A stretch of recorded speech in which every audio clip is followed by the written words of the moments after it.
1 Samuel 25.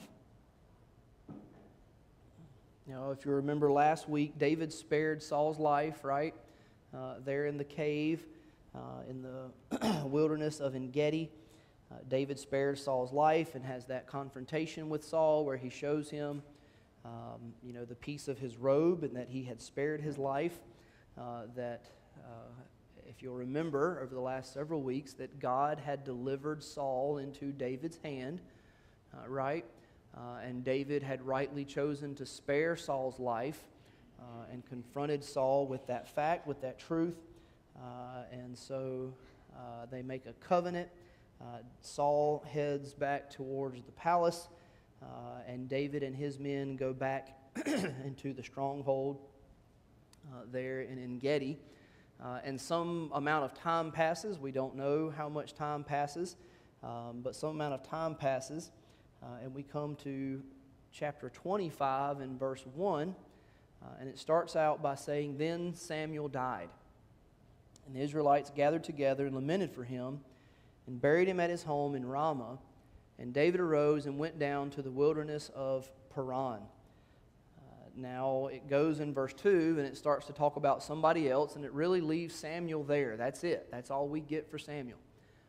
One verse covering the death of Samuel. The passing of Samuel and their funeral here is recorded in one verse. And it's a short obituary, if you will.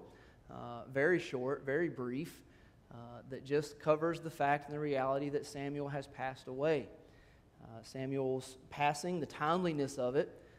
Saul and David are at a place where David, most likely it would seem, was able to go and be there to honor the life of Samuel. Maybe Saul was there, we don't know. He's not mentioned at all in this entire chapter. This one is not about Saul at all. But you see at the end of the verse, David arises and goes to the wilderness of Paran. It would seem that David was able to attend the funeral. And so we thank God, right? That's a small thing, but thank God David was at a place of peace with Saul, so that when the funeral of Samuel was taking place, that David was able to be there. So you see that Samuel dies, the Israelites gather together, they lament for him, which is right to do. They bury him at his home in Ramah. The story of Samuel has been written. That's it. There's nothing else to be said about Samuel. Strangely enough, Samuel does pop up one more time in the next couple of chapters, but that's not where we are tonight. But the story of Samuel has been written, and yet life continues on, right? The story, the ultimate story, continues on. David's life continues on, and Israel continues on. The death of Samuel, in a lot of ways, marks a low place for Israel, right? This is the end of an era. Samuel being, by most, considered the last judge, right? The Bible names him as a judge.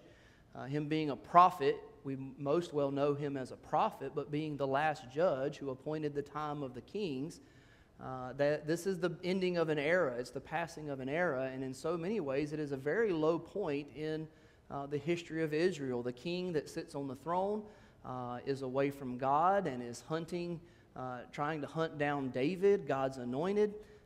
The prophet in the land has died and has passed away. And we said this about David a couple of weeks ago when we considered David's entourage, that God was making all things new through David, right? David is that new line of the Davidic covenant that will last forever. The priestly line was all killed off in Nob. It'll be reestablished with the temple in Jerusalem, right? And then so David is traveling with his prophet Gad and with his priest Abiathar, and David himself set up as king. But this is a low place in the history of Israel, and in a lot of ways, I believe it's a low place in the life of David. And you're like, well, David, he's not on the run from Saul anymore, at least. Well, I mean, is he really? Is he not? Right? He's still hanging out in the wildernesses. Right? He's still hiding out. In no way has he been restored. And now the individual that God used to anoint him those many years ago, he's passed away. He may wonder the authority, right, that anointed him. Where is that authority? Has that authority passed? Has that authority gone away? He shouldn't wonder that. We all know that. We're all sitting comfortable in church on a Wednesday night in our right minds. We know that he ought to know and understand that the authority rests not with Samuel, but with God. But maybe you've been there. For me, it's helpful for me to think and consider that though a man of God pass away, the word of God does not pass away. Right? Though a man of God may fall by the wayside through the course of time, the word of God does not fall by the wayside. But I do think this marks a low place even in David's life. There's a waiting here. If you've ever been in the wilderness of waiting, you know that's one of the most difficult wildernesses to be in. There's a distraction of running for your life. There's a distraction of being sought after and having to make it through the day. But now he's simply waiting out, apparently, the life of Saul. And I believe it's a low place for David, and I believe that's why we see David's fall, if you will, or what would be fall, in verses 2 down through verses, through the rest of the chapter.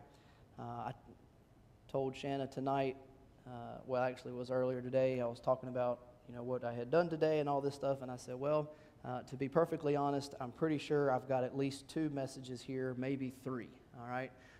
But I promise I won't keep you past 8. We'll quit where we quit.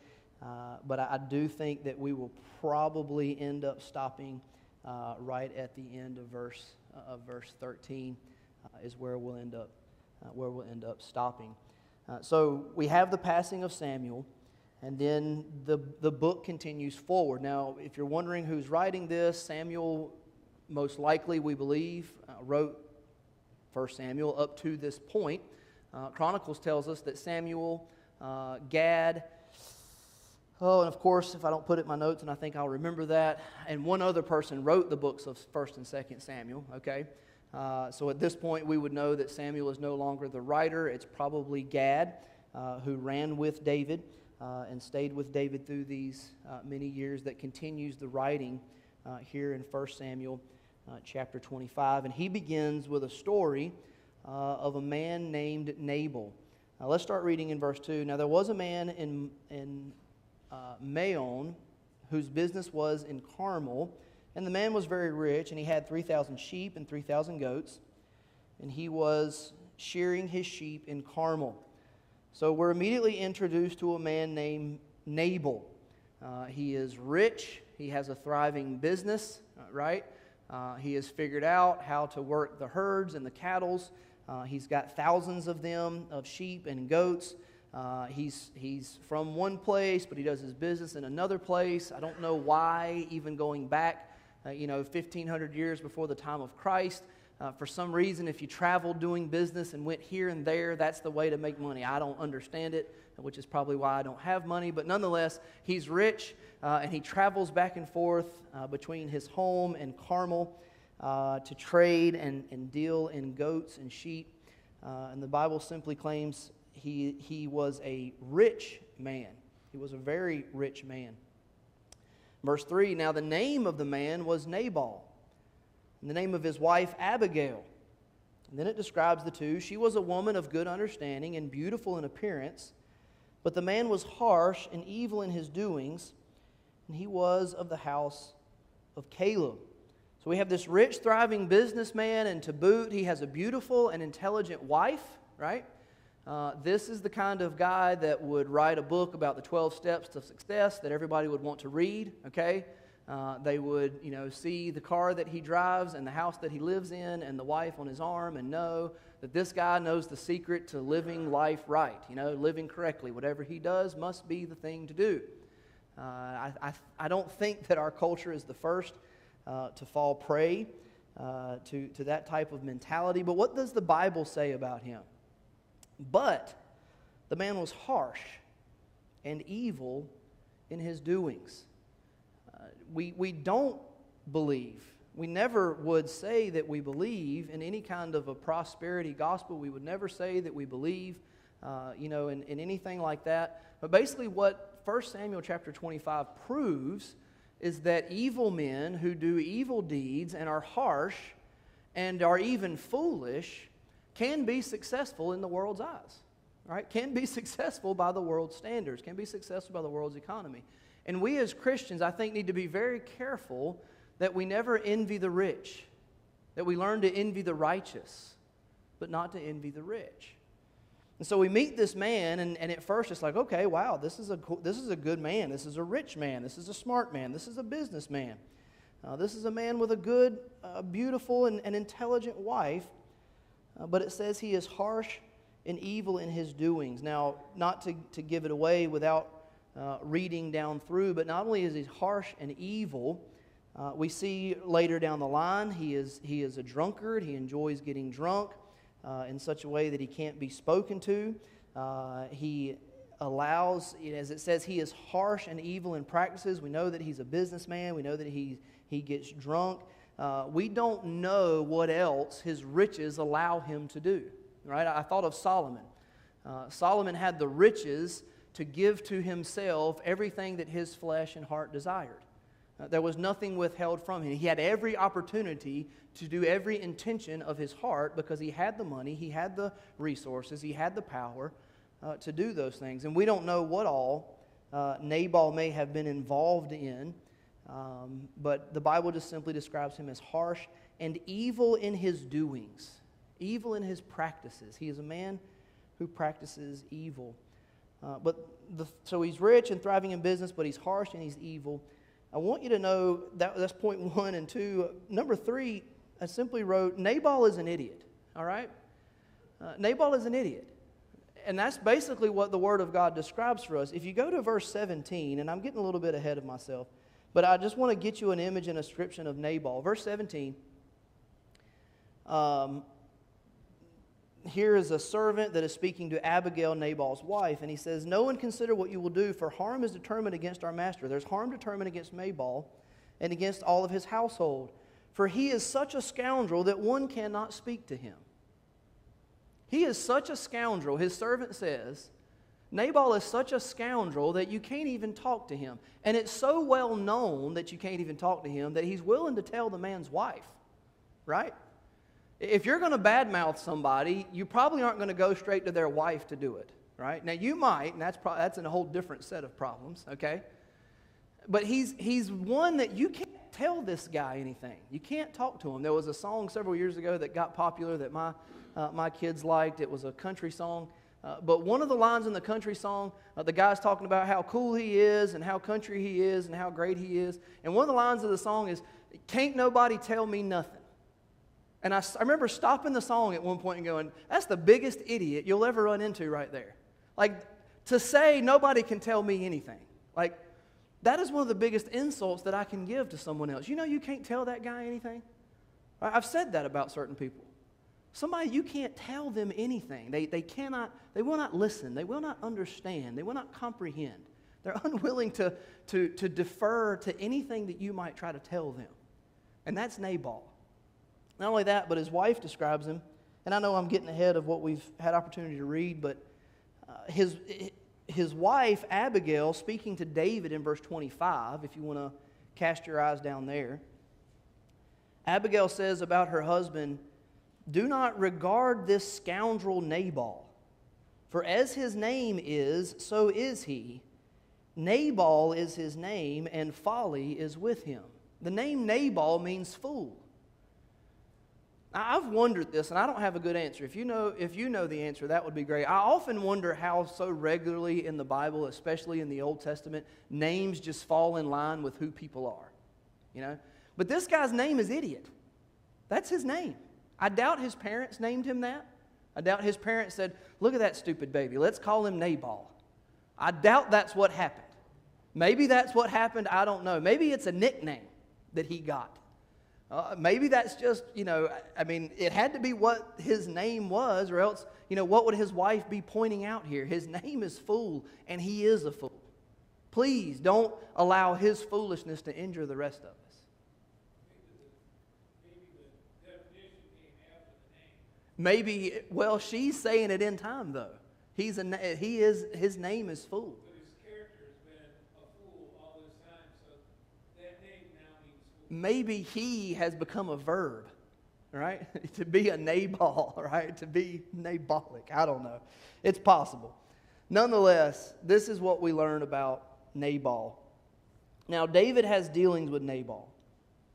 And this is where we'll pick up with David's request in verse 4. Now, David heard in the wilderness that Nabal was shearing his sheep. Okay, so the time of the shearing of the sheep was a time of festival, okay? You see this a couple of times in the Old Testament. Whenever it was time to shear the sheep, this was like, Thanksgiving. This is great times. We're going to shear the sheep, and we're going to eat, drink, and be merry, and we're going to have a good time, and this is a time of plenty, and this is a time of fat, and this is a time of harvest. So the shearing of the sheep was a big deal. It was something that they looked forward to. There would have been plenty of extra and plenty to feast on, especially in a rich man's house, and maybe especially in a foolish rich man's house. But nonetheless, it was the time to shear the sheep. So, verse 5, David sent 10 young men, and I'll read a good bit here before we get into David's request. Actually, I'll read all the way down to verse 13. David sent 10 young men, and David said to the young men, "Go up to Carmel, go to Nabal, and greet him in my name. And thus you shall say to him who lives in prosperity, Peace be to you, peace to your house, and peace to all that you have. Now I have heard that you have shearers. Your shepherds were with us, and we did not hurt them, nor was there anything missing from them all the while they were in Carmel." Notice verse 8, "Ask your young men, and they will tell you. Therefore, let my young men find favor in your eyes, for we come on a feast day. Please give whatever comes to your hand to your servants and to your son David." So when David's young men came, they spoke to Nabal according to all these words in the name of David, and waited. And Nabal answered David's servants and said, "Who is David, and who is this son of Jesse? There are many servants nowadays who break away, each one from his master. Shall I then take my bread and my water and my meat that I have killed from my shearers and give it to men who I don't know where they are from?" So David's young men turned on their heels and went back, and they came and told David all these words. Let's pause right there for a second. So David makes a request. David knew, as you look down through these verses, verse 5, David knew that Nabal had entered into a period of celebration, right? He says, I know that the shearers are with you, right? So the timing was right. David is in a low place, right? David has time, right? Patience wears thin, time wears on, right? Things become harder and harder. David is in a low place, and David sends his men to this man of prosperity, as it calls him, in a time of what ought to be celebration, and he sends his men with a message of peace, right? Peace to you. He isn't threatening him. He isn't coming looking to earn a wage. He isn't coming looking for his just rights, but he is coming with a message of peace and a request for anything that Nabal could spare, right? I know it's a time of feast. He doesn't lay out any parameters. He doesn't say, I require this, this, and this, or I demand this and that. He says, peace be unto you, and I know it's a time of feasting. Me and my men are out here in the wilderness. If you could spare anything, we would greatly appreciate it. And he continues with a reason. He says, if I can find it, verse 7, while your shepherds were with us, we did not hurt them, nor was anything missing from them all the while they were in Carmel. So he gives them a reason. We've been kind and we've been good to your shepherds. And then he says, verse 8, ask your young men and they'll tell you. Now we've read through the story. Does Nabal ask his young men anything? Why doesn't Nabal ask his young men anything? He's an idiot. Yeah, he's a fool. He's an idiot. For those of you who don't know, some of you know, I wouldn't assume all of you know, I'm an idiot, okay? I am very regularly an idiot, okay? Some of you were shocked at that, and I appreciate somewhat of the giggle. I'm one of the most forgetful people you will meet, okay? I'm one of the most absent-minded, oblivious at times people that you will meet. There has been 1,000 times that I have been on my way to somewhere and had to put the car in reverse and turn around and go back home because I have forgotten the thing. And that's just me, and that's how I live, and I have to live with me every day. And I have told my children on many occasions, I forgot because I'm an idiot. And then I like to ask them, do you know why I forgot? And they know that the right answer is because you're an idiot. And I say, yes, that's right, because I'm an idiot. Okay? Right? So the right answer with Nabal, why did he not speak to his shearers? Because he's an idiot. Right? Because you can't tell this man anything. Because he thinks he knows everything. He's a fool and he's prideful. And he knows what he ought to say and what he wants to say. And so he misses the instruction to ask your young men and let them tell you. So because he doesn't speak to his young men, he doesn't get the whole story. And for right now, you're not going to get the whole story either. Just know that David had protected Nabal's shepherd. You might read this and think, well, I guess he didn't steal from him. He didn't take advantage of him. I guess that's something. I guess that's fine. But nonetheless, David says, ask your men and they will tell you, and Nabal does not do that. Nabal does not hear the whole matter before he gives his answer to David. And so they tell Nabal what David has asked them to tell him, and they wait. And Nabal comes back with an answer. He answers without hearing the whole matter. Proverbs 18:13 tells us that only a fool answers in such a way. And Nabal begins to respond in insult. Who is David and who is this son of Jesse? So he says, who are you to come ask me anything? Now he knows who he is, right? This is, if you introduce someone new to me and I go, oh, I don't know him. Who is this, right? That's one thing. But if Pastor James asks me of something and I say, who are you to ask me that? Right? I know who he is. I'm insulting his position. I'm insulting what he may have ever done for me or not have done for me. He says, who is this? And you know that he knows who he is because he says there are many servants nowadays who break away each one from his master. He knows about David. He knows about Saul. He knows about the whole thing. And he sides with Saul. Right?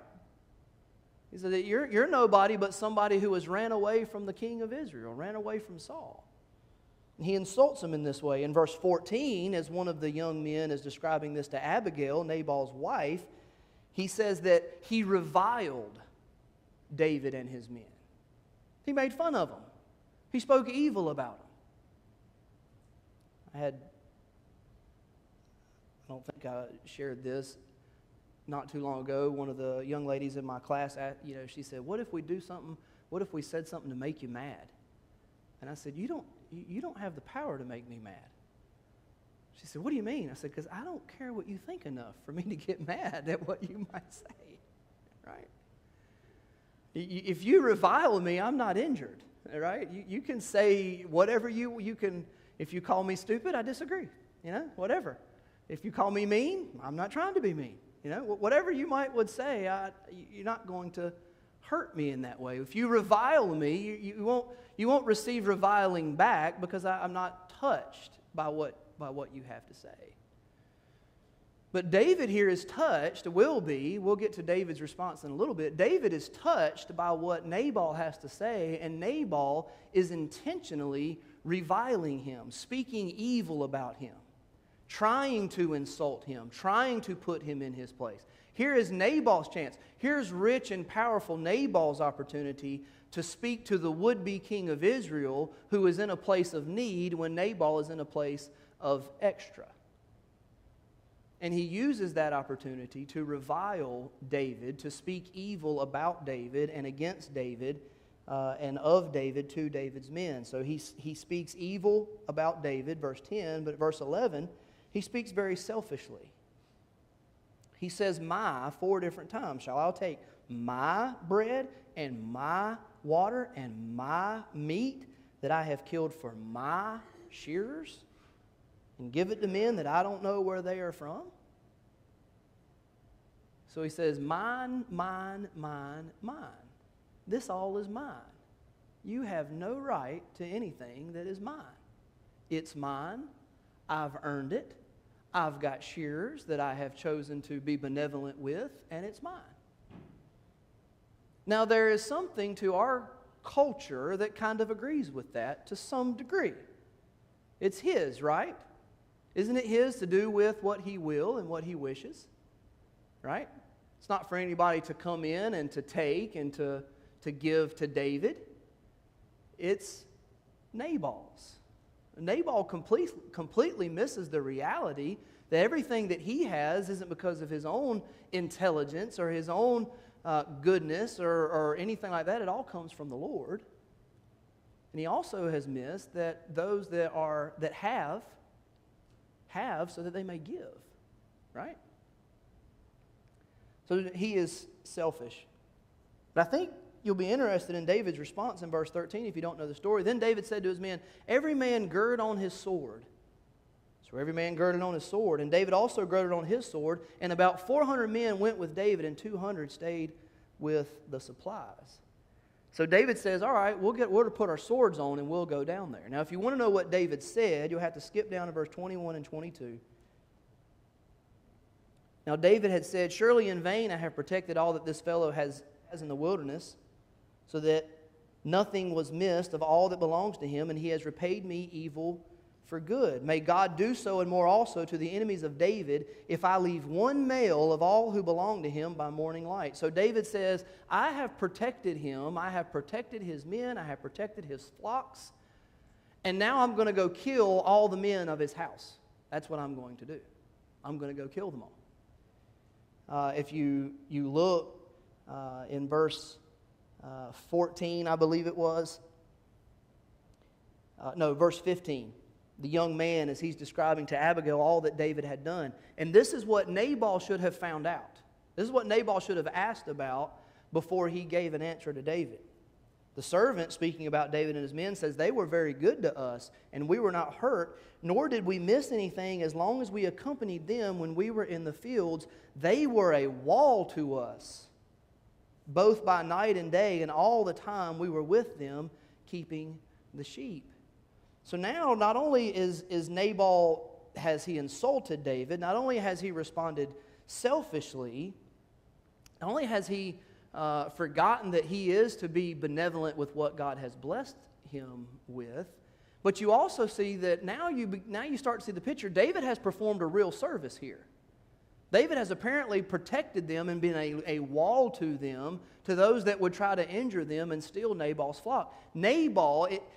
Unbeknownst to Nabal, David has been in service to Nabal to some degree. David is responsible for Nabal's success. David is due some kind of wage for what Nabal has received.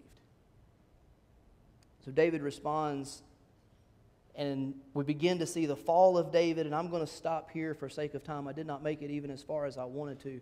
We begin to see the fall of David here as he responds in kind to Nabal. David responds foolishly and harshly and brashly.